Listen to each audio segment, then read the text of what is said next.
அறிவியல் ஆசான், ஏவுகணைகளின் தந்தை, மக்கள் ஜனாதிபதி என பன்முக தன்மை கொண்ட டாக்டர் ஏபிஜே அப்துல் கலாமின் 2வது நினைவு தினம் நாளை அனுசரிக்கப்படும் நிலையில் அவர் பிறந்தது மட்டுமல்ல, அவர் தற்போது விதைக்கப்பட்ட அவருடைய சொந்த ஊரான ராமேஸ்வரத்தில் பல்வேறு விதமான ஏற்பாடுகள் சிறப்பாக செய்யப்பட்டுள்ளன.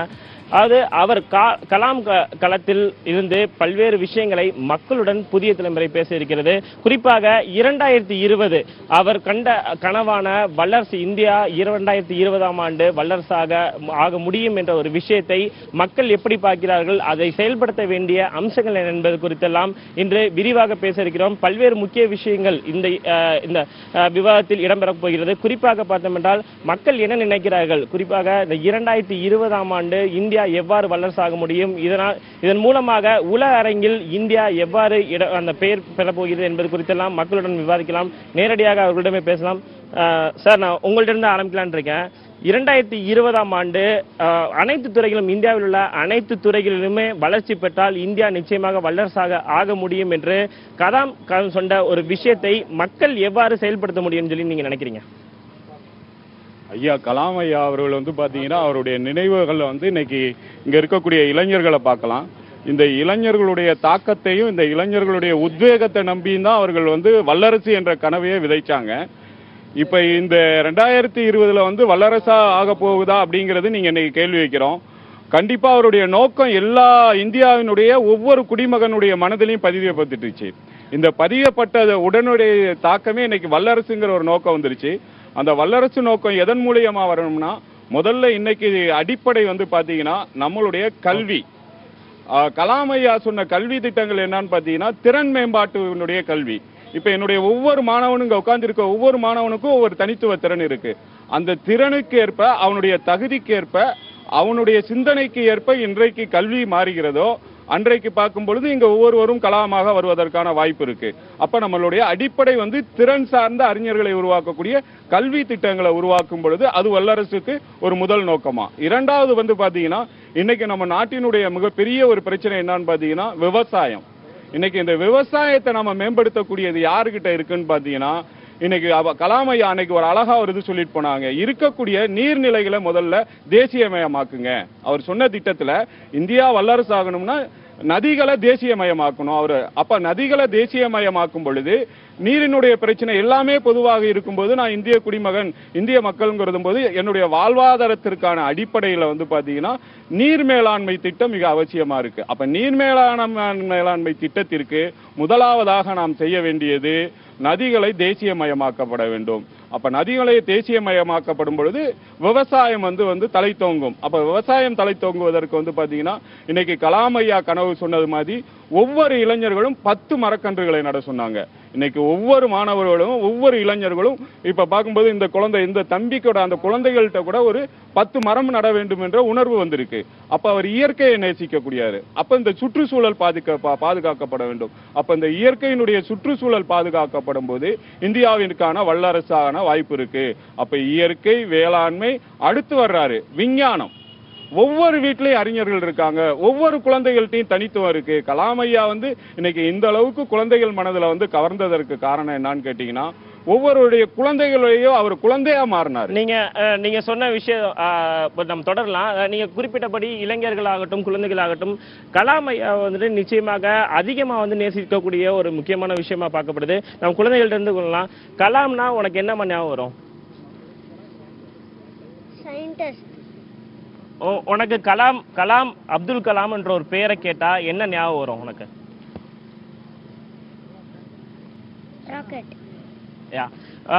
அதாவது கலாமை பத்தி நீ நிறைய படிச்சிருப்ப. இப்ப நேரடியா ராமேஸ்வரத்துக்கே உன்னுடைய சேவையை, உன்னோட சர்வீஸை செய்ய வந்திருக்க. கலாமை பத்தி நிறைய விஷயங்கள் என்னென்ன விஷயங்கள் தெரிஞ்சிருக்க? கலாம்னா உனக்கு என்ன ஞாபகம் வரும்? கலாம்னா ஒரு பெரிய ஆளு ஞாபகம் வரும். எனக்கு பிடிச்ச புக்ஸ் கலாமோட ஃபயர் இன்ஸ்பிரேஷன் புக். அதை தான் நான் விரும்பி படிப்பேன். நிச்சயமா. அதாவது 2020 மட்டும் இல்ல, அக்னி சிறகுகள் ஒரு மிக முக்கியமா அவருடைய சுயசரிதை முக்கியமா இடம் பெற்றிருக்கு.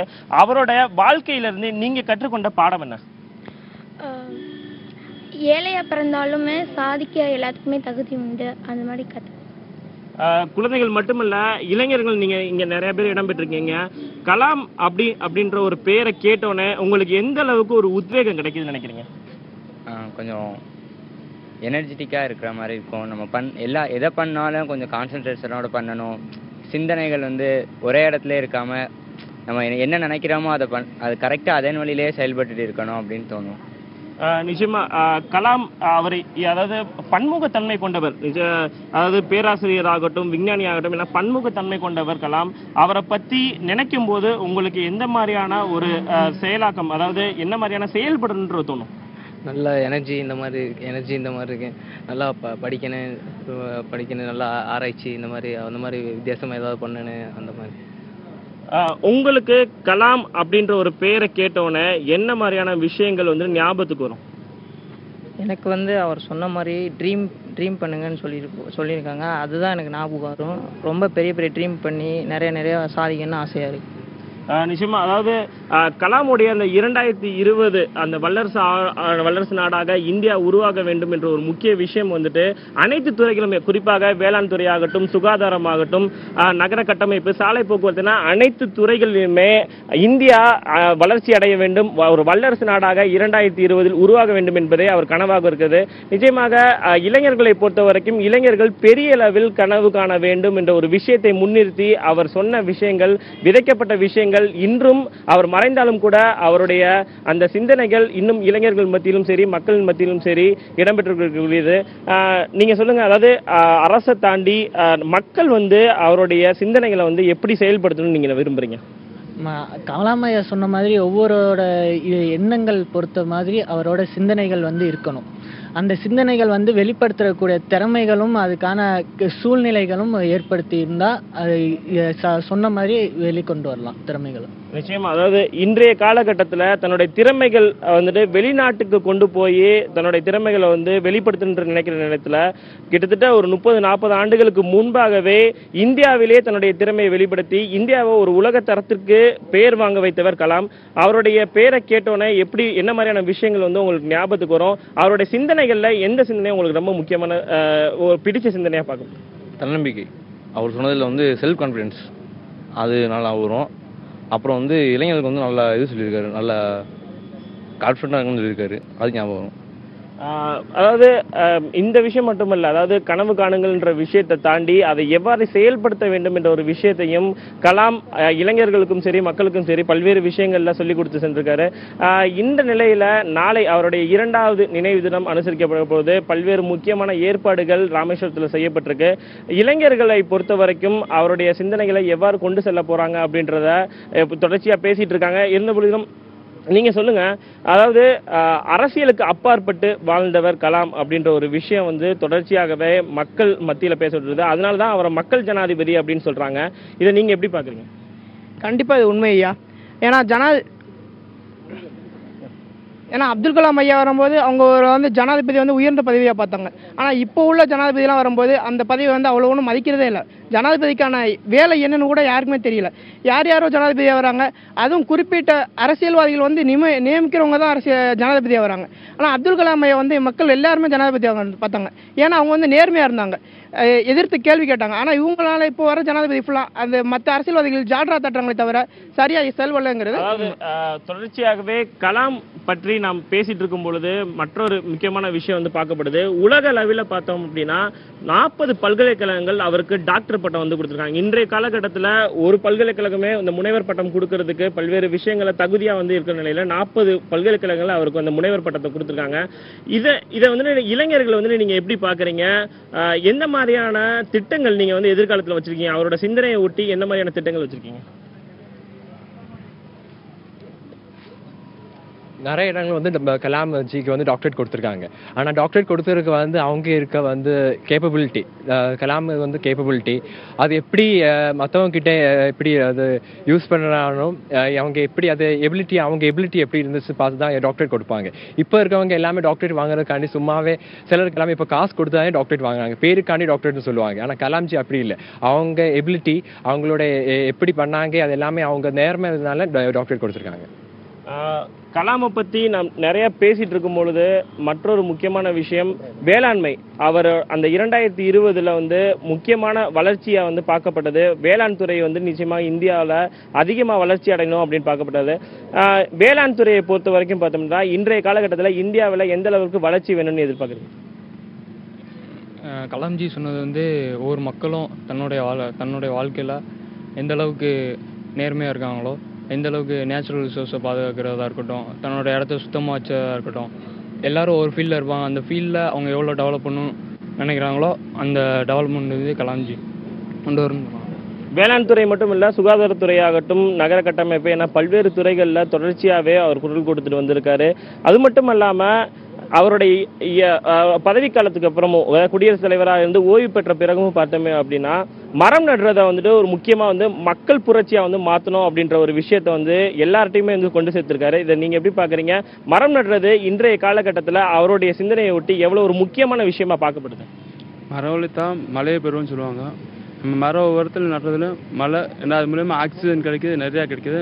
மக்கள் வந்து சுகாதாரமாக வாழலாம், சுவாசிக்கலான்றக்கான்னு சொல்லுவாங்க. மரம் இருந்தால் சுற்றி நம்மளுக்கு நிறையா நன்மை கிடைக்குன்னு சொல்லுவாங்க. இப்போ நீம் ட்ரீ சொல்லுவாங்க. அது வந்து நம்மளுக்கு வந்து மருத்துவத்தன்மையாக இருக்குது.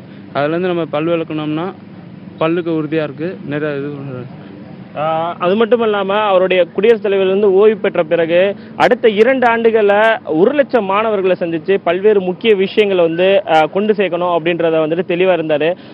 என்ன மாதிரியான அம்சங்கள் அவருடைய சிந்தனைகளை ஒட்டி என்ன மாதிரியான அம்சங்கள் வந்து இடம்பெற்றிருந்தது? உங்களுக்கு ஏதாவது ஞாபகம் இருக்கா? அவர் கடைசியாக அவருடைய இறுதி காலகட்டத்தில் என்ன மாதிரியான விஷயங்கள் வந்து பேசுன்றது ஞாபகம் இருக்கா? அவங்க என்ன பேசினா அவ்வளோ சார். அப்படின்னா அவங்க ரோல் மாடல் மாதிரி தான் நடக்கணும்னு எனக்கு ஆசையாக இருக்குது. கடைசி வார்த்தை, நீ உன்னோட பிறப்பு வந்து ஒரு சம்பவமாக இருக்கலாம், ஆனால் உன்னோட இறப்பு வந்து ஒரு சரித்திரமாக இருக்கணும்.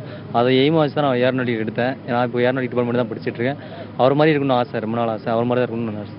நிச்சயமா நீங்க விண்வெளித்துறை தாண்டி ஏரோநாட்டிக்ஸ் இந்த மாதிரியான படிப்பு விஷயத்திலையும் வந்துட்டு மக்களுக்கு, அதாவது இளைஞர்களுக்கு ஒரு தெளிவு கிடைக்கிறன்றதுல வந்துட்டு தெளிவா இருந்த அப்துல் கலாம் வந்து பல்வேறு விஷயங்களை வந்து தெளிவுபடுத்தியிருந்தாரு. நீங்க என்ன படிக்கிறீங்க? கலாமுடைய சிந்தனைகள் எவ்வாறு வந்துட்டு உங்களுக்கு வந்துட்டு நேரடியாக வந்துட்டு பல்வேறு விஷயங்களை பாதிச்சிருக்கு? நான் வந்து இப்போ பிஇ மெக்கானிக்கல் இன்ஜினியரிங் பண்ணிக்கிட்டு இருக்கேன். நான் வந்து ஃபர்ஸ்ட் அந்த இன்ஜினியரிங்கை பற்றி சொல்கிறதுக்கு முன்னாடி ஸ்கூல் எஜுகேஷனை பற்றி கொஞ்சம் சொல்லணும்னு நினைக்கிறேன். ஸ்கூல் எஜுகேஷன் வந்து நம்ம இப்போ நீட் எக்ஸாம் கூட இப்போ லேட்டஸ்ட்டாக வந்து நீட் எக்ஸாம் நம்ம வேணான்னு சொல்கிறோம். நீட் எக்ஸாம் ஏன் வேணான்னு சொல்கிறோன்னா அதோட அந்த குவாலிஃபிகேஷன் நம்மக்கிட்ட இல்லைன்றால தான். அது வந்து நீட் எக்ஸாம் நல்லது இல்லைன்றால நம்ம சொல்லலை, அந்த எக்ஸாமுக்கான குவாலிஃபிகேஷன் நம்மக்கிட்ட இல்லைன்னு சொல்லி நம்ம அதை பயப்படுறோம். நம்ம ஏன் அதை பயப்படணும்? நம்ம வந்து அதுக்கான குவாலிஃபிகேஷன் கொடுக்கறதுக்கு பதிலாக அது வேணான்னு சொல்கிறோம். அதனால எப்போவுமே நம்ம வந்து பேசிக் ஒரு ஸ்டூடெண்ட் வந்து யங்ஸ்டர் ஆகிறது முன்னாடி நம்ம வந்து எல்லாரும் பேசுவாங்க யங்ஸ்டர் ஆகிறது முன்னாடி அவன் வந்து ஒரு ஸ்டூடெண்டாக இருப்பான், ஸ்கூல் ஸ்டூடெண்டாக இருப்பான். அப்போ அந்த ஸ்கூல் லெவலே அவனுக்கு ஒரு குட் எஜுகேஷன் கொடுக்கணும். இப்போ நம்ம மற்ற கண்ட்ரிஸ் பார்த்தோம்னா அவங்க ஸ்கூல் எஜுகேஷனே வந்து அவ்வளோ பெஸ்ட்டாக இருப்பாங்க. நம்ம எஜுகேஷன் லெவல் வந்து இப்போ ஒரு சிபிஎஸ்சி கூடயோ ஒரு ஐசிஎஸ்சி கூடயோ கம்பேர் பண்ணும்போது நம்ம கவர்மெண்ட் சிலபஸ் எவ்வளோ வீக்காக இருக்குன்னு எல்லாருக்குமே தெரியும். நம்ம வந்து அதை டெவலப் பண்ணுறதுக்கு பதிலாக நம்ம வந்து அதை தடுத்துக்கிட்டு இருக்கோம். வேணாம் நமக்கு வந்து நீட் எக்ஸாம்லாம் வேணாம், இதே இருக்கட்டும்னு சொல்லி நம்ம வந்து பேக்வர்ட் பண்ணிக்கிட்டு இருக்கோம். அதே வந்து ஃபார்வர்ட் பண்ணி ஒரு சிபிஎஸ்சி லெவலுக்கு நம்ம எஜுகேஷன் லெவலில் இன்க்ரீஸ் பண்ணுவோம். அதே மாதிரி அப்படின்னு வந்துருச்சுன்னா அது வந்து யங்ஸ்டர்ஸ்க்கு யூஸாக இருக்கும். என்ன மாதிரி பசங்க வந்து இன்ஜினியரிங் படிக்கும்போது கவர்மெண்ட் இதில் இருந்து வரும்போது எங்களுக்கு ரொம்ப கஷ்டமாக இருக்கும். இன்ஜினியரிங் படிக்கிறது வந்து ஏதோ புது உலகத்துக்கு போகிற மாதிரி இருக்கும். அதே இது நாங்கள் சிபிஎஸ்சி லெவலிருந்து வரும்போது அந்த ஒரு ஸ்டாண்டர்ட்லேருந்து வரும்போது எங்களுக்கு வந்து ஈஸியாக இருக்கும். இன்ஜினியரிங் வந்து எங்கள் யங்ஸ்டர்ஸுக்கு வந்து என்ஜினியரிங்லேயே இன்னொரு லெவலுக்கு போக முடியும். நாங்கள் வந்து பிஇ முடிக்கிறோம்னா ஸ்கூல் லெவலில் இருக்கிற மாதிரியே இருக்கும். எங்களுக்கு வந்து பிஇ முடிச்சிட்டு வேலை கிடைக்குமா நாங்கள் கவலைப்படுறோம். அதே இது நாங்கள் ஒரு நல்ல லெவலில் வந்துட்டோம்னா பிஏ நாங்கள் இம்ப்ரூவ் பண்ண முடியும். இன்ஜினியரிங் லெவலே நாங்கள் இம்ப்ரூவ் பண்ணி இன்னொரு லெவலுக்கு போய் அப்துல் கலாம் சார் மாதிரி நிறைய சாதிக்க முடியும். இல்லைனா வெறும் ஒரு பட்டத்தை வாங்கி பிஇ டிகிரி வாங்கிட்டு வேலை இல்லாமல் நாங்கள் சுற்றிக்கிட்டு இருக்க தான் முடியும். அதனால ஸ்கூல் எஜுகேஷனை வந்து ஃபர்ஸ்ட் இம்ப்ரூவ் பண்ணணும். நம்ம வந்து மற்றதை தடுக்கிறது அது நல்லது இல்லை இல்லைன்னு சொல்கிறதுக்கு பதிலாக நம்ம ஸ்கூல் எஜுகேஷனை இம்ப்ரூவ் பண்ணி எங்கள் எஜுகேஷன் இன்ஜினியரிங்னு சொல்கிறது நிறைய இப்போ காலேஜ்லாம் நிறைய இருக்குது, அந்த எல்லா எஜுகேஷன் லெவலையும் வந்து இம்ப்ரூவ் பண்ணோம். அப்போ தான் நாங்கள் அப்துல் கலாம் சார் மாதிரி சாதிக்க முடியும். நிச்சயமா பள்ளிக்கல்வி ஆரம்பிக்கும் போதுலேருந்தே தன்னுடைய சிந்தனைகள், அதாவது கலாமுடைய சிந்தனைகளை வந்து பசங்களுக்கு, அதாவது மாணவர்களுக்கு சொல்லிக் கொடுத்தா பல்வேறு விஷயங்கள் அவருடைய கனவுகள் நிச்சயமாக பலிக்கும் என்பதுதான் இன்றைய இளைஞர்கள் மத்தியில் பரவலாக பேசப்படுது. தான் ஞாபகம் வரும். அப்புறமேட்டு அவர் சொன்ன ஒரு வார்த்தை வந்து என்னதுன்னா, we are all born with a divine fire in us and our efforts should give the wings to this fire. and fill the world with a glow of goodness. என்று விளக்க சொன்ன கலாம் ஐயாவின் அக்னி சிறகுகளுடன் நாங்கள் நக்ஷத்ரா மெமரி அகாடமி வந்து represent பண்ணி வந்திருக்கோம். உன்னை மாதிரி நிச்சயமாக மாணவர்கள் இருக்கையும் நிச்சயமாக 2020 வல்லரசு ஆகுன்ற ஒரு நம்பிக்கை வந்து எல்லாருக்குமே இருக்குன்னு நம்புறேன். சார் நீங்க சொல்லுங்க, நீங்க நிறைய விஷயங்கள் வந்து முன்னாடி பேசிட்டு இருக்கும்போது அவரோட சிந்தனைகள் வந்துட்டு எந்த அளவுக்கு மக்கள் மத்தியில் வந்து இது பண்ணிருக்கீங்க.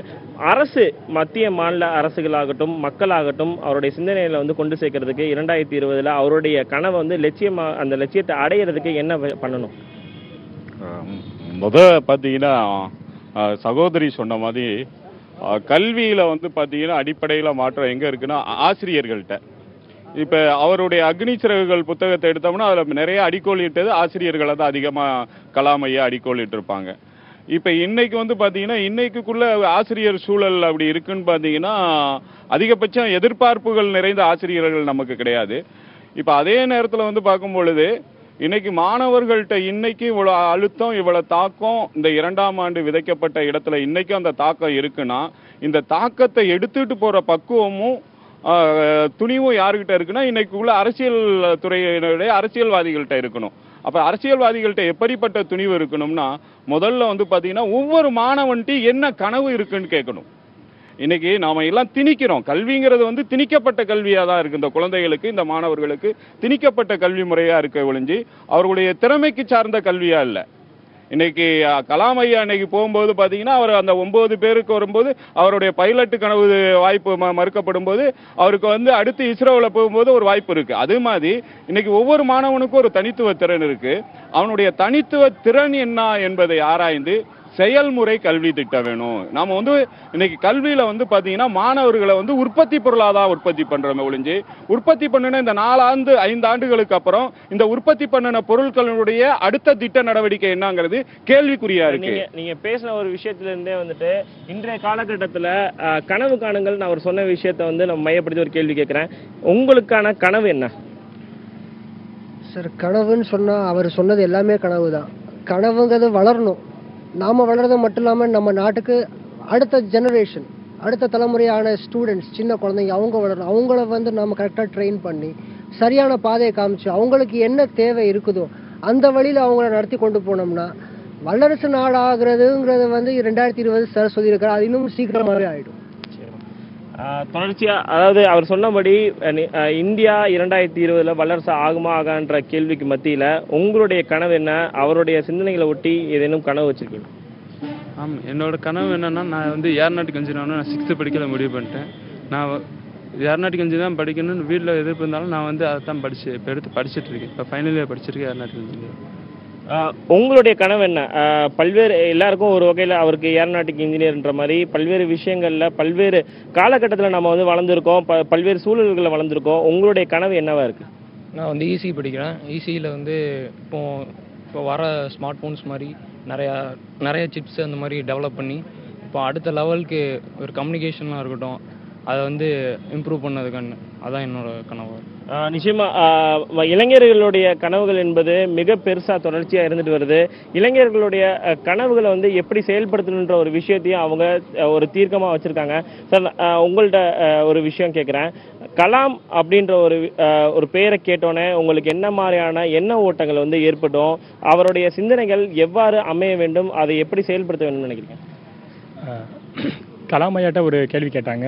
எல்லா குழந்தைகள்கிட்டையுமே நீங்கள் போய் வந்து பிரச்சாரம் பண்ணுறீங்களா, என்ன விளைவு ஏற்படும்னு. அப்போ அவர் சொன்னார், ஒரு குடும்பத்தில் ஒரு விஷயம் தவறாக நடக்கும் பொழுது அந்த குடும்ப உறுப்பினரான குழந்தைகளுக்கு தான் தெரியும். ஒரு தவறான வழியில் பொருள் ஈட்டினா இந்த தவறான வழியில் எனக்கு இந்த பொருள் வேணான்னு சொல்லக்கூடிய குழந்தையை உருவாக்கும் பொழுது அது தவறான வழியில் வரக்கூடியவங்க தடுக்கும்னு சொன்னாங்க. அந்த மாதிரி இந்த தேசத்துடைய நலனில் முதல்ல அக்கறை கொண்டதாக செயல்படக்கூடிய விஷயமா ஊடகங்கள் இருக்கணும்னு நான் விரும்புகிறேன். அதுதான் என்னுடைய விருப்பம்.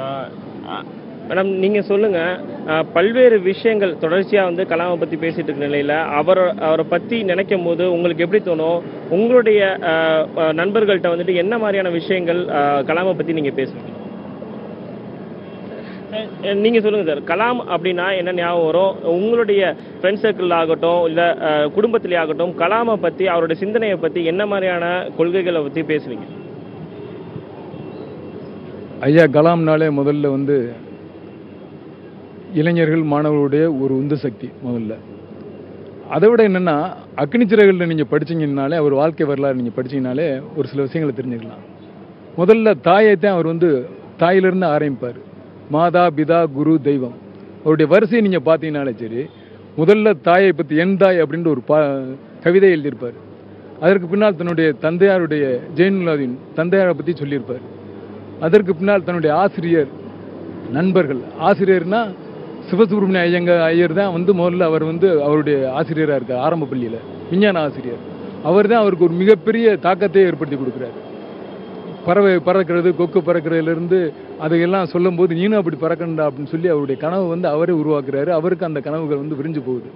அதற்கு பின்னால் ஸ்வார்ட்ஸை ஸ்கூல் போன பின்னாடி அங்கேயும் வந்து ஒரு சாலமன்கிற ஒரு ஆசிரியர் ஐயாத்துறை சாலமன், அவர் தான் அவருக்கு மிகப்பெரிய எதிர்பார்ப்பை உருவாக்குனவர். அவரும் ஒருத்தர். இப்படி ராமகிருஷ்ண ஐயர் அவர் ஒருத்தர். இந்த மாதிரி மாதா பிதா குரு தெய்வம் என்று வரிசைப்படுத்தி அதை சரியான முறையில் நாம் கொண்டு சென்றோம் என்றால் கண்டிப்பாக நம்ம மிகப்பெரிய ஆளாக வரலாம் அப்படிங்கிறத வந்து முதல்ல அதான் அடிக்கோடை காமிக்கிறாரு. என்ன சொல்கிறாருன்னா, முதல்ல ஆசை இருக்கணுங்கிறாரு, நம்பிக்கை இருக்கணுங்கிறாரு, அப்புறம் எதிர்பார்ப்பு இருக்கணுங்கிறாரு. இந்த எல்லாம் இருந்தால் தான் நாம் வந்து சிறந்த ஆளாக உருவாக முடியும் அப்படிங்கிற சொல்கிறாரு. அதை விட இன்னொன்று என்ன சொல்கிறாருன்னா, நான் ஒரு வசீகரம் இல்லாத தோற்றம் உள்ளவன் தான் சொல்கிறார். என்னுடைய தாய் தந்தையர் வந்து ரொம்ப அழகாக இருப்பாங்க, ஆனால் நான் வந்து ஒரு வசீகரம் இல்லாத தோற்றம் இல்லாதவன், சாதாரண மாணவன் தான் சொல்கிறார். ஒரு சாதாரண மாணவனாக இருந்து தமிழ் மொழி தாய்வழி கல்வியிலிருந்து கல்வி கற்று அதற்கு பின்னால் சொந்த சிந்தனையிலே அதிலிருந்து தான் உருவாகுது. அப்படி உருவாகும் பொழுது மிகப்பெரிய சிந்தனைகள்லாம் தன்னுடைய உள்வாங்கிக் கொள்ளும் பொழுது மிகச்சிறந்த ஆளாக பிற்காலத்தில் வரலாங்கிறது தான் அவருடைய கனவு கண்டிப்பாக வந்து நிறைவேறும்.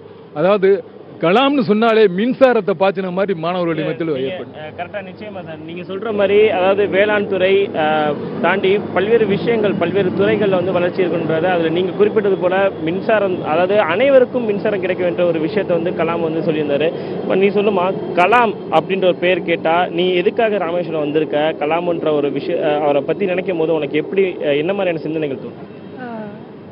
கலாமையோட ஒரு கோட் எனக்கு வந்து ரொம்ப பிடிக்கும். உங்கள் பிறப்பு ஒரு சம்பவமாக இருக்கலாம், ஆனால் உங்கள் இறப்பு ஒரு சரித்திரமாக தான் இருக்க வேண்டும் என்று கலாமையா சொன்ன கருத்து எனக்கு வந்து ரொம்ப பிடிக்கும். அதனை ஏற்றுக்கொண்டு நான் வாழ்க்கையில் ஒரு மிகப்பெரிய லெவலுக்கு வந்து உயர்ந்து காமிப்பேன். தேங்க்யூ.